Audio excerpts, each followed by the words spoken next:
No importa cuál sea el camino espiritual que tienes, si logras aplicar estas 5 enseñanzas de Buda que son universales y al mismo tiempo simples, tu vida se va a transformar.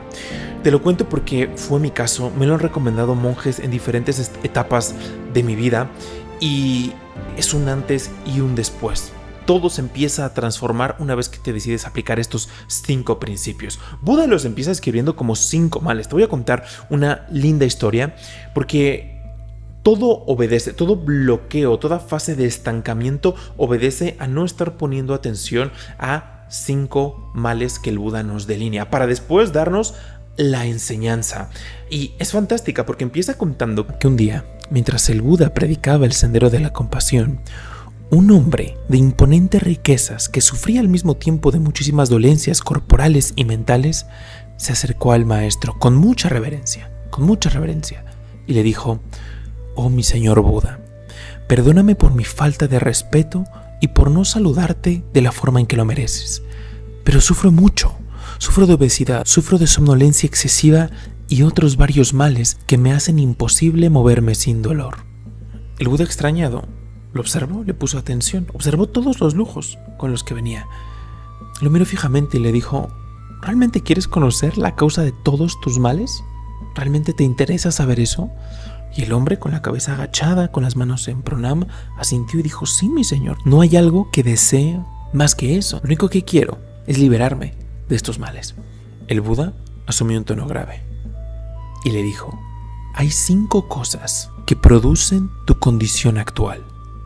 Las cenas opulentas, el apego por dormir, anhelar y perseguir únicamente el placer, no practicar la reflexión alguna y ninguna clase de cuestionamiento, así como la falta de una ocupación productiva. Y le dijo: practica el autocontrol en tus comidas, asume deberes que reten tu mente, que la ejerciten y te obliguen a desarrollar tus habilidades. Hijo mío, hazte útil a tus semejantes. Al seguir este consejo, vas a prolongar tu vida y vas a recuperar tu salud. Este hombre, a pesar del estado en el que estaba, a pesar de los males y todo esto que le vino a decir al Buda, era receptivo. Dejó que las palabras del Buda permearan todo su ser. Inclinó la cabeza, agradeció a Gautama y se retiró. Después de un tiempo de haber recuperado su salud, regresó con el Buda. Y esta vez regresó sin todos esos lujos de la primera vez. Y le dijo: maestro, no tengo palabras para agradecerte. Me has curado de mis dolencias corporales y mentales. Ahora vengo a buscar la liberación. Quiero la iluminación. El Buda, con una sonrisa tenue, miró al hombre y le dijo: la persona mundana se ocupa únicamente de su cuerpo, pero el hombre sabio se ocupa de nutrir su interior. Aquel que se entrega a la satisfacción de su apetito obra su propia destrucción, pero aquel que camina el sendero de la sabiduría logrará prolongar su vida y al mismo tiempo alcanzar la meta suprema, la liberación. Date cuenta que desde el minuto 1 hay una profunda simbología. En realidad, esos lujos a los que el Buda hace referencia, es cómo se describe que este hombre llega con caballos y demás cosas, en realidad nos está hablando de la ley del karma, de causa y efecto. Nosotros no sabemos realmente el estado en el que llegamos a una enseñanza espiritual. Por eso el Buda, el maestro, observa lo acumulado, ya sea bueno o malo, lujos o miseria. El maestro cuestiona, te dice: ¿realmente quieres saber? Tú en realidad no sabes cómo estás llegando. Para este hombre, llegar con sus lujos era algo normal. Por eso, el examen del maestro a la receptividad del discípulo. ¿Y qué viene a continuación? Nos ayudan con lo que más peso ejerce en nuestra mente y en nuestro cuerpo. Antes de hablar de iluminación, antes de hablar de moksha, de samadhi o nirvana, nos dicen: vamos a quitarte peso.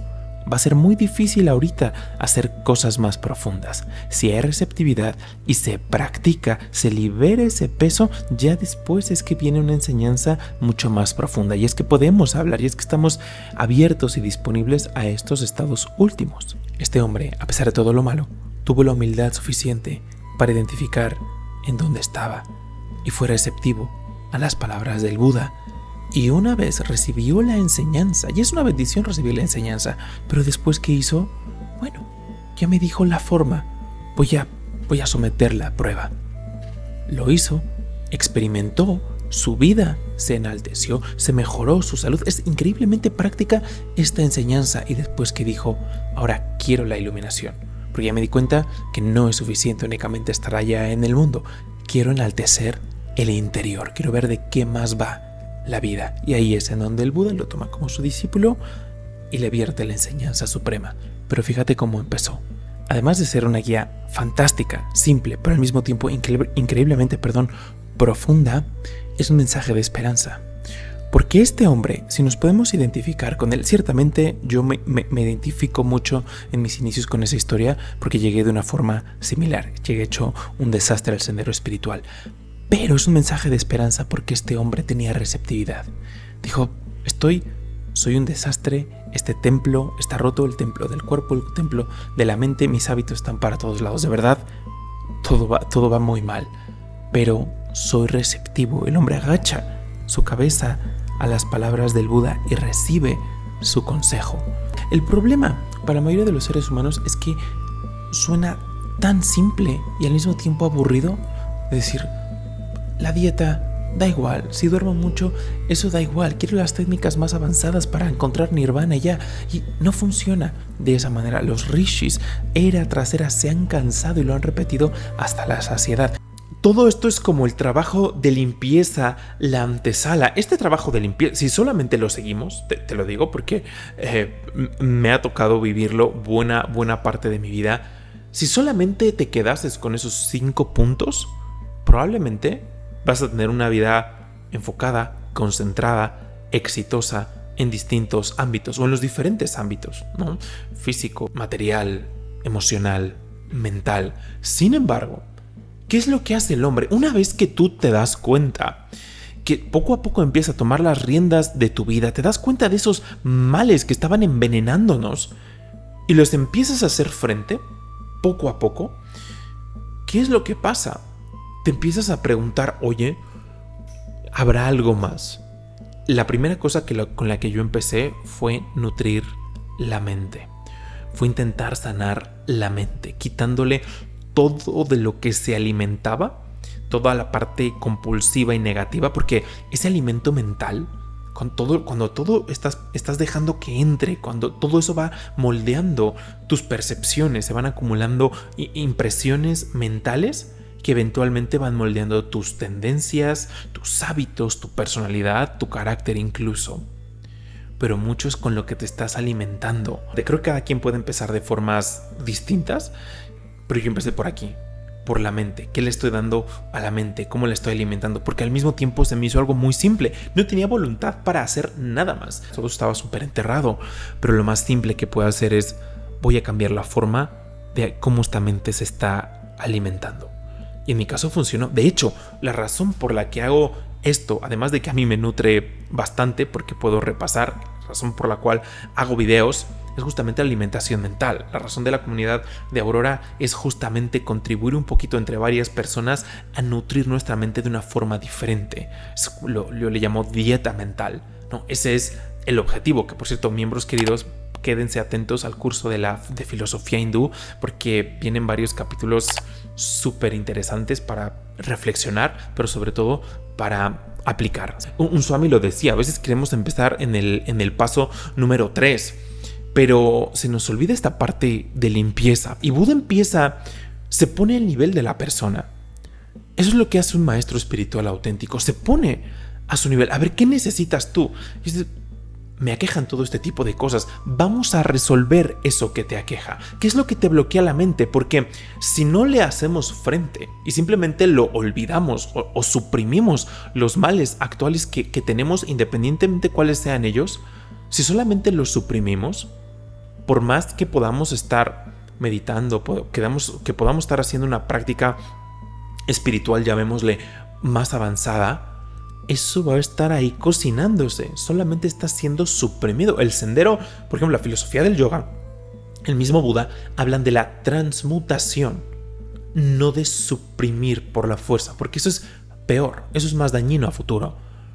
Una vez que tú estás viendo resultados fruto a tu esfuerzo, no porque el Buda le haya tocado ahí la cabeza o le haya hecho algún procedimiento, él simplemente, la luz de su sabiduría refleja en esa persona, conecta a un nivel muy distinto porque le llega al corazón, le llega a la mente y dice, voy a actuar.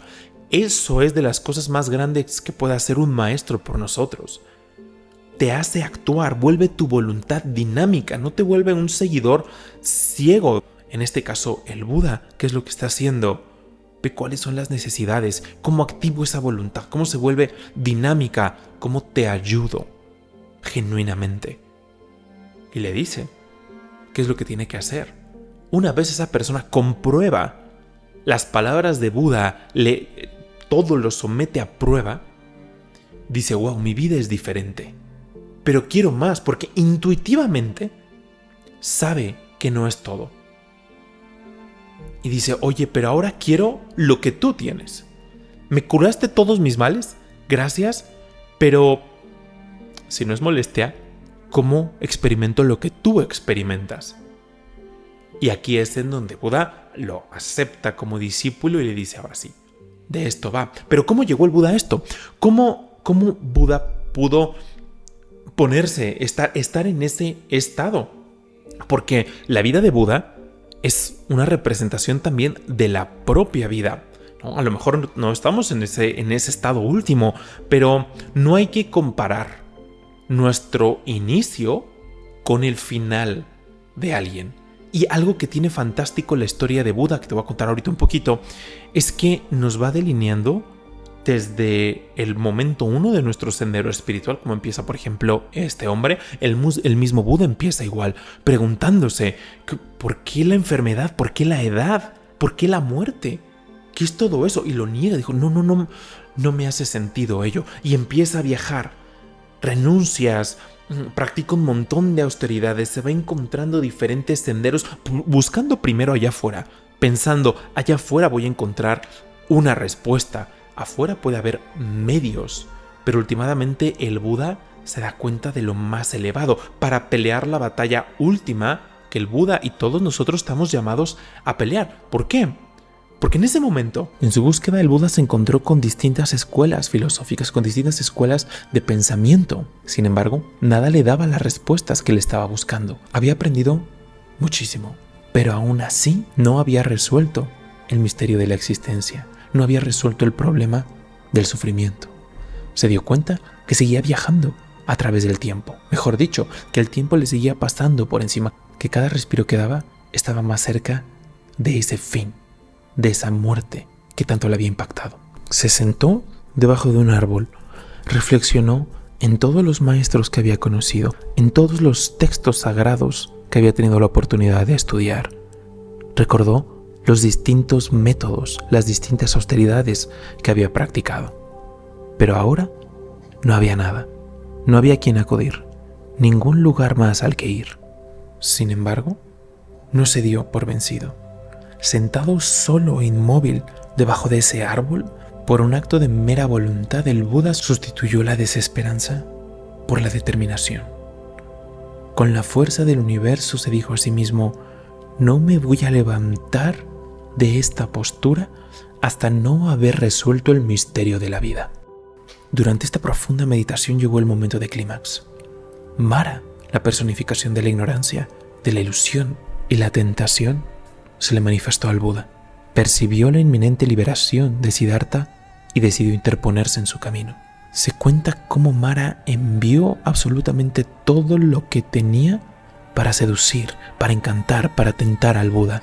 Lo tentó primero con los placeres más mundanos, con sus deseos sensoriales. Sin embargo, el Buda, con la mente concentrada, en calma, con la llama de la determinación más viva que nunca, reconoció esas distracciones y se mantuvo imperturbable, sin nunca sucumbir a los encantos de las hijas de Mara. Al Mara darse cuenta de esto, le intentó probar a través de medios más sutiles. Quiso sembrar la duda en Siddhartha. Le preguntó, ¿quién te crees tú que eres para buscar la iluminación? No eres absolutamente nadie, no eres digno. La esperanza aquí era que se sintiera avergonzado. Presentó maravillosos argumentos en contra de la búsqueda de Buda, primero lo acusó de arrogante. Le dijo: la búsqueda que estás haciendo es increíblemente vanidosa y egoísta. Argumentó que solamente estaba buscando la iluminación para su beneficio personal. Le dijo que él simplemente era incapaz, que él no tenía lo que se necesitaba. Le mostró visiones tentadoras de riqueza, poder y fama, intentando argumentar que el camino espiritual era innecesario, que más le valía a Buda buscar la felicidad en las posesiones y en los logros materiales. Le habló también de las dificultades y la soledad a la que se enfrentaría si continuaba esta búsqueda. Le dijo que más valía abandonar ahora este retiro espiritual, volver a la sociedad, disfrutar de las comodidades que ya tenía, de las relaciones que había construido, porque no quería infligir el sufrimiento en otras personas, que su iluminación iba a traer sufrimiento a los demás. Un gran argumento de Mara. Le recordó su miedo a la muerte. Dijo: la liberación es solamente para los más valientes.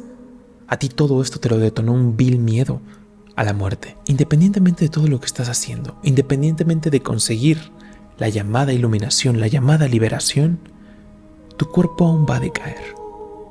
Tu cuerpo aún va a morir. A pesar de lo difícil que fue este encuentro, Buda se mantuvo firme en su determinación. Resistió todas las provocaciones de Mara, demostrando el autodominio que tenía sobre las distracciones y sobre los obstáculos en su sendero. A la mañana del 7º día, Buda había alcanzado el estado último de Nirvana. Buda por fin se había liberado, había resuelto el misterio de la vida. Se le reveló la rueda del samsara, los ciclos de nacimientos y encarnaciones que gobiernan la existencia material. Observó causa y efecto, observó la ley del karma. Pudo ver claramente la cadena invisible de acción que gobierna las vidas humanas. Asumiendo total y absoluta responsabilidad, el Buda empezó a diluir, a diluir, a diluir, a diluir. Este es el proceso del despertar espiritual, con matices, palabras más, palabras menos, distintas experiencias, más simple, más complejo, pero en esencia es lo mismo.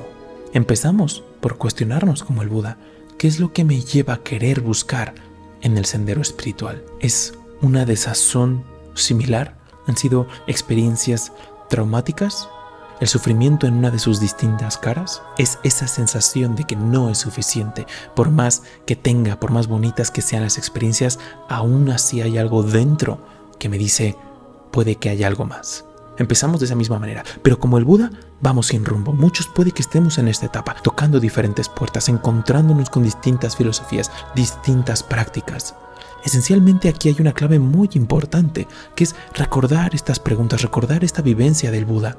Lo que estás buscando, las experiencias espirituales actuales que tenemos, ¿resuelven a largo plazo el misterio de la vida o simplemente nos encadenan más en este ciclo llamado el samsara? Podemos pasar, nos dicen los sabios, edades, encarnaciones, en caminos que nos prometen respuestas, que nos prometen esa experiencia última, pero que nos devuelven al punto inicial. Tú observa cuál fue la primera experiencia que tuvo el Buda.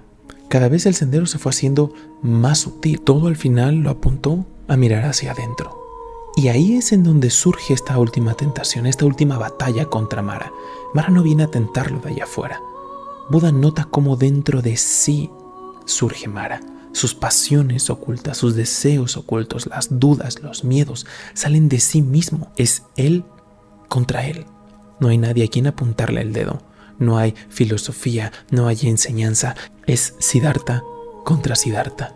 Se dice que hay un Buda dentro de todos y cada uno de nosotros, con esa misma determinación. Podemos estar en distintas etapas del proceso, pero esencialmente ahí está, esperando. Ese es el viaje de un grande, pero al mismo tiempo, dicen los sabios de la India, es nuestro viaje, porque tú eres un grande, tú eres una grande, solamente no hemos puesto atención a lo que realmente está brillando aquí, que nos está llamando nuestra atención, que te está diciendo: mira aquí, mira aquí. Porque podemos estar cubiertos por estos 5 males. Y te cuento una anécdota personal, porque de verdad que me gustaría que este video lo utilizaras para, si te han brillado esos 5 males por ahí, que le pusieras atención. Porque se nos puede olvidar, incluso ya tienes un sendero que llevas mucho tiempo intentando practicarlo de forma consciente. Yo te cuento que fruto del trabajo y en cantidad de pretextos que me puedo poner, Yo generalmente hago 2 comidas únicamente. Pero mi segunda comida se convirtió en cena. Empezaba con esta, que era una comida pesada. Llevo una dieta vegetariana, pero aún así la puedes hacer pesada si quieres. Se empezó a convertir en cena. Y después de unas semanas, incluso yo creo que habrá pasado por lo menos un mes, empezó esto a repetirse en mi mente. Algo tienen estas enseñanzas que si las absorbes, se te van a quedar ahí para cuando las necesites. Se van a estar reproduciendo en tu mente, primero una vocecita baja y después más y más alto, si lo permites, porque también puedes decidir bajarle el volumen y no hacer caso, y eso ya es otra historia que esperemos no te pase.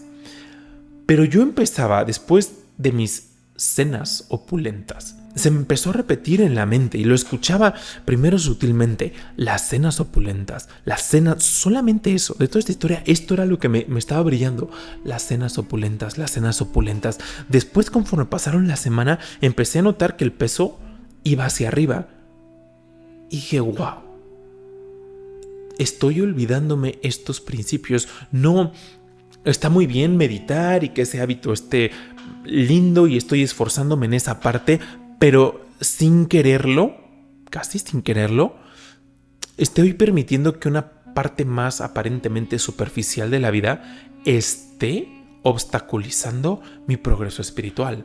Porque después de una cena opulenta, meditas con poca energía, duermes de forma pesada, no descansas, y eso va drenando tus ganas, tu voluntad para, por ejemplo, sentarte a meditar o para hacer una actividad física o incluso sentarte a concentrarte en tu trabajo. Puedes tener mayores niveles de irritabilidad, fruto de circunstancias de la vida, simplemente por las cenas opulentas. A partir de ese momento que todo me regresé a esta enseñanza, dice: no podemos dejar nunca los principios, porque a veces el orgullo en la parte espiritual es gigante, pero al mismo tiempo es como si fuese humo, no es tan palpable. Dices: ya porque estoy haciendo no sé cuántas cosas en meditación, o no sé por qué he experimentado esto, se nos perdemos de vista eso inicial que nunca, no por el hecho de llevar años haciendo una práctica, se nos olvida cómo empezamos. Se nos olvidan esos principios tan básicos y tan importantes porque son parte de nuestro fundamento. Principiante no quiere decir poco evolucionado, que muchos en el sendero espiritual, fruto de ese, pues quizá orgullo no voluntario en la mayoría de los casos, pero empezamos a asociar con aquello con lo que empezaste, esas primeras enseñanzas hacen alusión o te dan una apariencia, si las repasas, o si te llegan a la mente decir: no, eso ya lo viví, eso ya lo pasé, eso ya no me aplica, yo estoy en un estado muy diferente. Y no, el que hayan sido las primeras no quiere decir que fueron solamente para ese momento de tu vida, son el fundamento. Y si quitas el fundamento, ¿qué le va a pasar? ¿Qué le pasa a una casa si le quitamos los cimientos? Se va a venir hacia abajo. Aplica estas 5 enseñanzas del Buda y de verdad que en 3 meses, te digo por qué 3 meses, porque fue el tiempo que en el que yo vi estos resultados de una forma que dije: hacer solo eso, porque a día de hoy parece ser muy simple, pero mi vida cambió de formas inimaginables, para bien. Inimaginables. No quiero decir a que se abrió el cielo en 2 y bajaron ángeles, porque no, digo, no que eso no pueda pasar, pero a lo que yo me refiero en este punto es que se vuelve irreconocible tu energía, tu capacidad para concentrarte, la capacidad de ir avanzando, dar pasos más rápidos en todas las partes de tu vida, porque te vuelves una persona más dinámica. Y al mismo tiempo, esta inquietud espiritual surge, es como si se avivara ese fuego interno. Y dices: quiero, por ejemplo, meditar más. Quiero incluso conocer un poquito más. Y es que te adentras a lo mejor en una escritura, pero con el objetivo de practicar, de asimilar lo que viene en ellas. Un Swami lo decía: a veces queremos empezar en el paso número 3, pero se nos olvida esta parte de limpieza. Para profundizar en ello, tenemos los Yoga Sutras de Patanjali, ¿no? El óctuple sendero, empezando por algo que se llama Yama y Niyama. Si no sabes de lo que estoy hablando, tienes el video en la descripción.